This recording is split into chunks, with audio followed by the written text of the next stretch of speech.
Bonjour et bienvenue dans cet instant digital de 5 minutes max. Aujourd'hui, nous allons parler de l'intelligence artificielle et de la façon dont les entreprises en gèrent les risques et les investissements.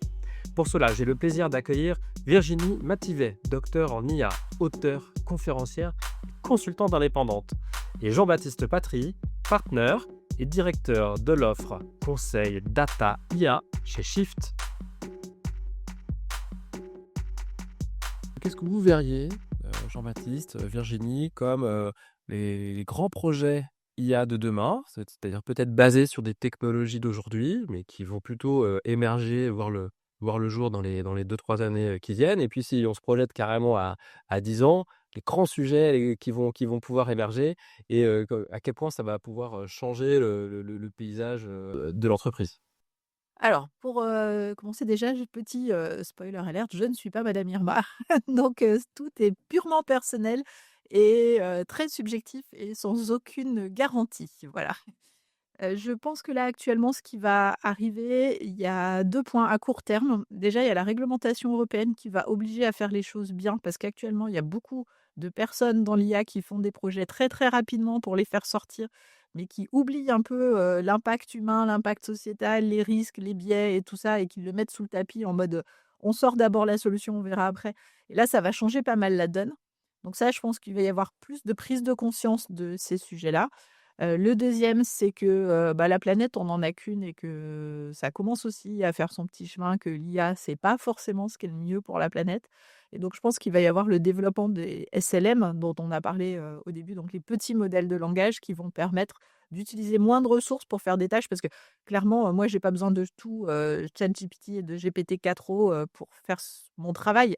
Par exemple, j'ai besoin d'un système qui est capable de me corriger mes fautes d'orthographe, de me dire quand est-ce que c'est mal écrit et que je peux le rendre un peu plus professionnel. J'ai pas besoin d'un système qui, en parallèle, est capable de me faire un poème en alexandrin, sur, pourquoi, le livreur de colis, il me casse les pieds ou, de faire les paroles d'une chanson, pour ma fille qui raconte à quel point elle va devenir une star plus tard. Enfin, tout ça, c'est pas nécessaire. Donc il y a plein de parties, en fait, qui servent pas. Donc SLM et prise en compte de l'éthique, des biais, de ce genre de sujet un peu plus et à beaucoup plus tard, à un moment donné, je pense qu'on va sortir du pur, deep learning, réseau de neurones et il y a déjà des sujets de recherche sur ça qui tournent, autour de Yann Lequin en particulier, où l'idée c'est de remettre le symbolisme. Donc le symbolisme était à la mode dans les années, 60 et c'est le fait de mettre des règles et des concepts et de lier les concepts entre eux et du coup, il commence à y avoir des approches hybrides entre les réseaux de neurones et le symbolisme qui auraient un peu le meilleur des 2 mondes. Ces approches, elles sont pas prêtes encore pour aller en industrie, elles sont pas prêtes pour être appliquées en entreprise, mais elles vont arriver et peut-être que dans les 10 ans, c'est un peu ça qui va apparaître. Par contre, l'IA, générale, l'IA forte et tout, j'y crois pas du tout. La singularité, j'y crois pas du tout. Pour les 10 ans qui arrivent, pour moi, ça reste de la science-fiction. On l'aura dans les films de science-fiction, mais ça va s'arrêter à ça. Voilà, c'était mon avis perso. Pour donner mon avis perso, je pense effectivement qu'à court terme, ça va continuer à s'accélérer. C'est-à-dire que beaucoup des solutions, par exemple de CRM, vont embarquer de plus en plus de fonctionnalités d'IA. On parlait même d'outils DataVis tout à l'heure qui s'interrogent en langage naturel. Ça va vraiment accélérer, je pense. On parlait tout à l'heure des agents IA.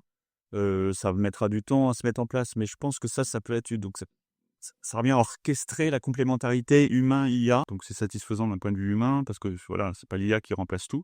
Heu, voilà ce que moi je vois à court terme et effectivement à long terme, c'est la grande question, voilà, en gros une IA consciente quoi. Pareil, j'aimerais penser que c'est pas possible. Voilà, je vous dis que ça, j'en suis pas complètement certain encore. Alors, moi je dis pas que c'est complètement impossible, mais je pense qu'on est tellement loin des bons paradigmes pour y arriver que ça ne sera pas de mon vivant.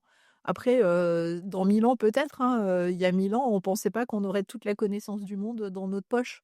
Pourtant aujourd'hui, on a les smartphones, donc qui sait dans 1000 ans ce qu'on aura, mais pour moi, c'est pas du tout ni de mon vivant, ni de celui de ma fille. Après, il y en a qui y croient et qui disent que c'est cette année, donc les avis sont très partagés sur le sujet. Peut-être que j'aurais tort et je m'excuserai, en disant: «Bah, voilà, je pensais que ça n'arriverait jamais et c'est arrivé». Si je reviens sur l'impact de l'IA sur l'environnement, Aujourd'hui, les derniers chiffres que j'ai pu lire ici ou là, c'est qu'une requête ChatGPT, c'est à peu près 10 fois plus de consommation d'énergie qu'une simple requête Google, par exemple. Donc ça, juste pour donner un ordre d'idée de grandeur. Et puis, l'association Green IT a sorti son étude monde sur des données 2023 là, il y a très récemment, qui est très intéressante. Je vous invite à la lire. Et ils font notamment ressortir qu'aujourd'hui, il y a déjà presque quasiment 20% des capacités des data centers qui sont dédiés à l'IA. Et ça va aller crescendo. Microsoft et Google, notamment, ont revu leur plan de neutralisation de leur empreinte carbone à plusieurs années, parce que l'arrivée de l'IA chamboule tout. Et ils ont besoin d'avoir plus de capacité de stockage et de traitement. Donc, la question des data centers, je pense, voilà, qui est un sujet quand même assez important sur l'empreinte carbone de l'IT.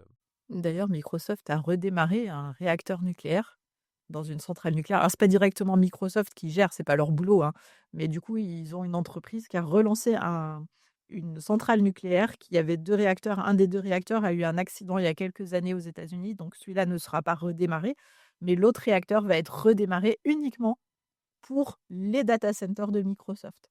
Justement pour arriver à leur empreinte carbone nulle, bientôt. Ils se disent que du coup, le nucléaire est peut-être une solution, mais on en est à redémarrer des centrales nucléaires uniquement pour des data centers pour faire de l'IA, quoi. Ce qui est un truc, fou.